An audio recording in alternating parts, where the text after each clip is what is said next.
چاند کی گردش سے اور اس کی منازل سے حضرت انسان کو کچھ سمجھایا جا رہا ہے کہ جب تو پیدا ہوا تھا تو چاند کی طرح سارا زمانہ تیرا منہ دیکھنے آیا تھا، تو بھی اس وقت لوگوں کی توجہ کا مرکز بن گیا تھا، اور پھر منازل طے کرتا رہا، اور جوانی کی دہلیز پہ جب تم نے قدم رکھا اور تو بدر تمام ہوا، جب شباب کی بجلیاں تیری آنکھوں سے ٹپکنے لگی، تو پھر تیری نظر کا خمار بھی کئیوں کے دل لوٹتا تھا، کئیوں کی نیندیں اچاٹ کر دیتا تھا۔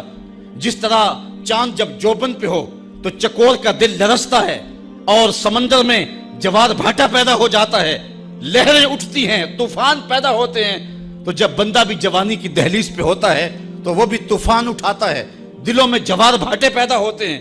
تو وہ لمحے بھی آئے کہ تو نے دلوں کی بستیاں اور دلوں کی دنیا پر ہلچل پیدا کر کے رکھ دی۔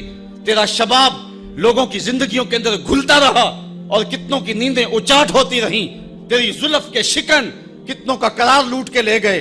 لیکن پھر وہ لمحہ بھی آیا، حتی آدھا کل ارجون القدیم، پھر بوڑھا ہو گیا، پھر تجھے کوئی دیکھنے بھی نہیں آتا، کوئی تجھ سے اداس بھی نہیں ہوتا، بچے بھی کترا کے گزر جاتے ہیں۔ کہا انسان ذرا چاند کی منزلوں کو دیکھ، یہی چاند کتنا پیارا تھا، اور آج اسی چاند کو کوئی دیکھتا بھی نہیں ہے۔ بچہ جب پیدا ہوتا ہے تو اس کی مسکراہٹ دل کھینچتی ہے، اور جب بوڑھا مسکراتا ہے تو اس وقت جو ہے لوگوں کی توجہ نہیں ہوتی۔ بچے کی زبان جو ہے وہ اڑ اڑ کے جب بولتا ہے تو اس کی توتلی زبان کا حسن دلوں میں نکھار پیدا کرتا ہے۔ ماں بھی بلہاری جاتی ہے، باپ بھی صدقے جاتا ہے، بہنیں بھی جو ہے وہ قربان جاتی ہیں۔ تو بچے کا ٹوٹا لہجہ اور توتلی زبان خوشیوں کی ایک لہر ہوتی ہے، لیکن جب بڑھاپے میں فالج کی وجہ سے زبان میں لکنت آ جائے، اب توتلا پن پیدا ہو جائے، اب زبان اٹکنے لگے، تو بچے بھی مذاق اڑاتے ہیں۔ ایک لمحہ وہ تھا کہ زبان توتلی تھی تو حسن تھا، آج لمحہ وہ گیا کہ حتی آدھا کل ارجون القدیم، کھجور کی ٹہنی سے جب پھل توڑ لیا جائے، اب اس ٹہنی کو کون پوچھتا ہے؟ جب تک پھل آیا نہیں تھا وہ ٹہنی اچھی لگتی تھی، مالی سنبھال کے رکھتا تھا، جڑوں کو بھی پانی دیتا تھا، اور خیال کرتا تھا کہ کوئی ایسا نقصان نہ ہو کہ یہ پودا جو ہے وہ مرجھا جائے۔ پھر جوبن پہ آیا، اور جب کھجوریں لگیں تو اس نے پھر رسیاں بھی باندھی اور کھجوروں کو سنبھالنے کے لیے سب کچھ کیا۔ پھر جس دن اس نے اس ڈال سے پھل کاٹ لیا، اب وہ کھجور اجڑ گئی، اب اس کی وہ ٹہنی بے توقیر ہو گئی۔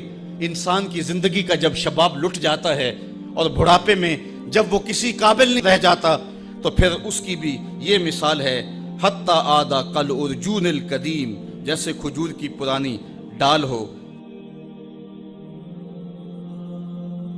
اپنی نظر اور شرمگاہ کی حفاظت کریں۔ اس دور کا سب سے بڑا فتنہ یہ ہے کہ نگاہیں پاک نہیں رہی، نگاہیں غلیظ اور گندی ہو گئی، شرمگاہوں میں وہ تقدس نہیں رہا ہے۔ حضور علیہ السلام نے ارشاد فرمایا، من زنا زنیا بہی ولو بہی تانے دارے ہی، جس شخص نے زنا کیا یہ عمل اس کے گھر بھی لوٹے گا، اگرچہ اونچی اونچی دیواریں کیوں نہیں کر دیتا۔ یہ مکافات عمل ہے۔ گندم از گندم بروئے جو جو از مکافات عمل غافل مشو، گندم بو گے تو گندم کاٹو گے، جو بو گے تو جو کاٹو گے۔ نظر کو تقدس دو، نظر کو پاکیزگی دو۔ حضرت لقمان حکیم کہتے ہیں کہ میں کئی نبیوں سے ملا ہوں، کئی نبیوں سے ملاقات کی ہے، اور میں ان سے 2 4 باتیں جمع کی ہیں، اور ان ساری باتوں کو میں نے جمع کر کے 100 باتیں جمع کی ہیں، اور ان کا پھر میں نے خلاصہ تیار کیا ہے۔ ان میں 8 باتیں الگ کی ہیں۔ ان 8 باتوں میں ایک بات یہ ہے، جب کسی کے گھر جاؤ تو نظر کو حفاظت میں رکھو۔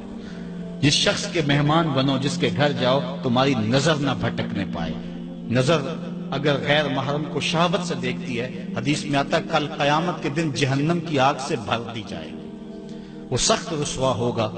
آج میڈیا کی آوارگی اور انٹرنیٹ پہ جو کچھ ہو رہا ہے، ٹیلی ویژن اور سینما جو بدتمیزی پھیلا رہے ہیں، اور موبائل پیکج جس طرح بے حیائی کو فروغ ہو رہا ہے، ہم اس کے خلاف پوری قوت کے ساتھ بند باندھیں۔ اپنی اولادوں کے ہاتھوں سے ناول چھین لو، ان کے ہاتھوں سے جو ہے وہ فلمیں چھین لو، ان کی خلوتوں پہ نظر رکھو اور ان کی حفاظت کرو۔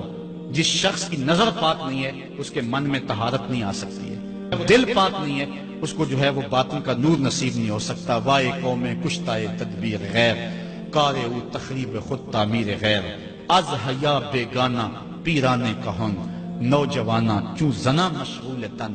کتنی حکمت والی بات کہی اقبال نے. وہ اپنے دور کا دکھڑا سناتا ہے جس دور سے ہم گزر رہے ہیں. اب تو عجیب حال ہو گئے. اقبال کہتا ہے یہ جو میرا دور ہے، جوان تو جوان رہے، بوڑھوں کی نظروں میں حیا نہیں رہا. آز حیا بیگانہ پیرانے کہن. بوڑھے لوگوں کی آنکھوں میں بھی اقبال کہتا ہے حیا نہیں رہا. نوجوانہ چوں زنا مشغول تن. اور نوجوان عورتوں کی طرح اپنے تن کے ساتھ لگے ہوئے ہیں، اپنے تن کو سنوارنے میں ہر وقت کنگھی پٹی میں لگے ہوئے ہیں. یہ مردوں کا کام نہیں ہوتا، یہ دلیروں اور بہادروں کا کام نہیں ہوتا، یہ عورتوں کے وظیفے ہیں. در دل شاں آرزوہا بے ثبات مردہ زائن از بطون امہات. ان کے دلوں میں آرزویں کوئی اور ہی ہیں اور ماؤں کے پیٹوں سے مردہ جنم لے رہے ہیں. دخترانے او بزلف خود اسیر شوخ چشموں خود نماؤ خردہ گیر. اور قوم کی بیٹیاں اپنی زلف کی خود قیدی ہو چکی ہیں اور ہر وقت جو ہے وہ اپنے آپ کو آئینے میں دیکھتی رہتی ہیں. ساختہ پرداختہ دل باختہ ابروان مثل دو تیغے آختہ. وہ جو گھر کی رونق تھی، جو آبرو اور حیا کا دوسرا نام تھا، آج وہ دل پھینک قسم کی ہو گئی ہے. آہ قوم میں دل سے حق پرداختہ مرد و مرگے خیش را نہ شناختہ. اقبال کہتا ہائے قوم کہ جو مر گئی اور اسے ابھی تک پتہ ہی نہیں چلا کہ میں مر چکی ہوں اور جینے کا سامان نہیں کرتی. حضور نے فرمایا ہر دین کی کوئی پہچان ہوتی ہے، میرے دین کی پہچان حیا ہے. اگر حیا نہیں ہے تو دین ہی نہیں ہے.